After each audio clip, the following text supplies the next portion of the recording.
व्यासासारखा, आचार्य परशुराम व्यासासारखे, नाती नागाईसासारख्या आचार्यांनी, तपस्वी ज्ञानी चर्चे महर्षींनी या ठिकाणी आपला देह क्षेपलेला आहे. म्हणून नाशिक जिल्हा म्हणजे परमेश्वराच्या आणि भक्ताच्या भेटीचं ठिकाण आहे मंडळी. म्हणून मला या ठिकाणी आपल्या सर्वांच्या भेटीमध्ये भेट हा विषय घ्यावासा वाटला.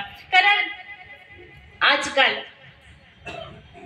सर्वांचं भेटणं होतं, परंतु त्या भेटीमधून संवाद होत नाहीत, त्या भेटीमधून चर्चा होत नाही, त्या भेटीमधून खऱ्या अर्थाने सामर्थ्य प्रभवत नाही.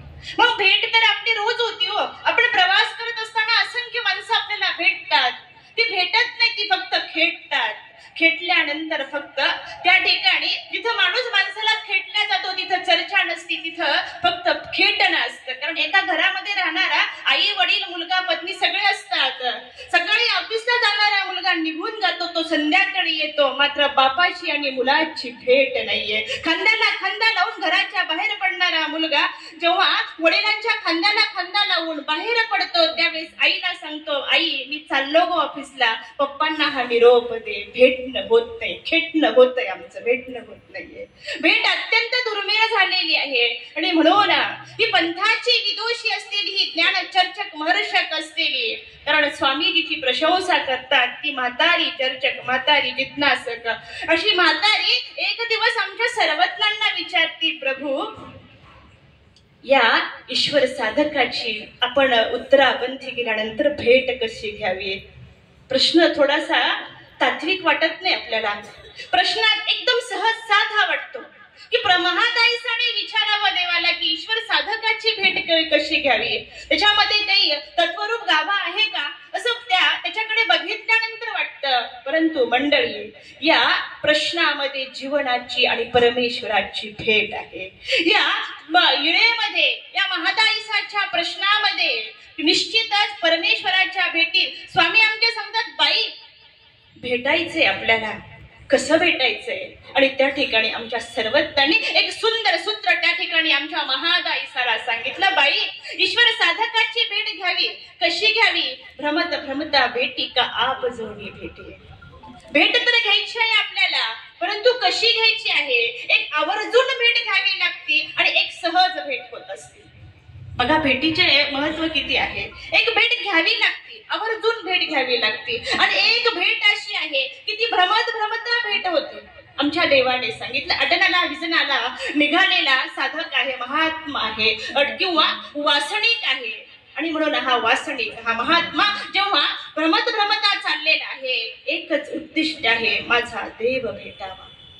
ईश्वर शोधणीच्या उद्देशाने चाललेला हा महात्मा जेव्हा रस्त्याने चाललेला असतो आणि त्यावेळेस कुठलाही हेतू नसताना पुढून एखादा साधक त्या ठिकाणी भेटतो आणि दोन साधकाची एकत्र त्या ठिकाणी भेट होतीये, एकत्र भेट होतीये. आणि म्हणून आमच्या महाभाष्यकारांनी त्या ठिकाणी सांगितलं की भेट घ्यावी कुणाची. ते म्हणतात, गुरु सुहृदाची, ज्ञान विरक्ताची. भेट घ्यावी कुणाची, येथीची या मार्गीची या परिवाराची. भेट घ्यावी कुणाची, वेदवंताची, बोधवंताची. भेट घ्यावी कुणाची, नामधारकाची. भेट घ्यावी कुणाची. आमच्या कदाचित आपल्याला लीळाचरित्रामध्ये आमच्या सर्वज्ञांच्या श्रीमुखातून वासनिक शब्द दिसला नसेल, नाही दिसला. आपल्याला दिसतो कुठे दिसत नाहीये.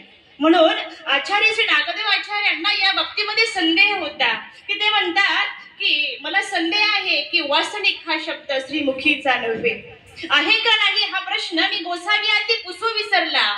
मात्र आमच्या स्मृतीस्थळामध्ये अनेक ठिकाणी स्मृतीस्थळाच्या पानावरती वासनिक हा शब्द दिसतो. आणि म्हणून महाभाष्यकार सुद्धा वासनिकाला विसरले नाहीत. ते म्हणतात की त्या वासनिकाची सुद्धा भेट घ्यावी.